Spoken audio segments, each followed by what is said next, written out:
Welcome to Not Milk Never Milk. Subscribe if you're lactose intolerant. In this video, I will show how to remove VW Jetta dashboard. Begin by disconnecting the battery and gather basic tools: trim pry tools, a 10 mm socket, and a ratchet. Remove kick panels, vents, and trim gently while keeping fasteners grouped. Photograph each step to track locations. Work methodically from passenger side toward center console. Keep clips in sealed bags and check for hidden screws under mats and cubbies. Begin removal with accessible panels. Take off kick panels and loosen visible trim screws with a 10 mm socket and Phillips driver. Use trim pry tools to free clips without breaking them, and keep parts in order on a tray or labeled bags. Detach vents and unplug connectors carefully, noting any foam seals.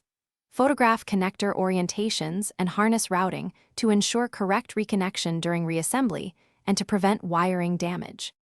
If you're finding this video helpful, please subscribe and like to support future How to content. Quick recommendation: bring your space to life with the Echo Dot smart speaker.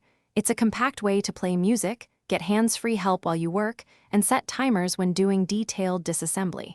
I find voice prompts handy when my hands are greasy.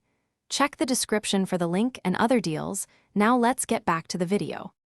After trim removal, unbolt the instrument cluster and tilt it forward to access rear plugs labeled by function. Press release tabs and gently wiggle connectors free, avoiding pin damage. Label harnesses if multiple similar plugs exist, and inspect wiring for chafing or corrosion. Remove HVAC controls and glove box to expose remaining fasteners, then detach the dash mounting bolts. Keep a magnetic tray handy and test each electrical circuit before final assembly. Thanks for watching. If this was helpful, leave a like and consider subscribing. See you next time.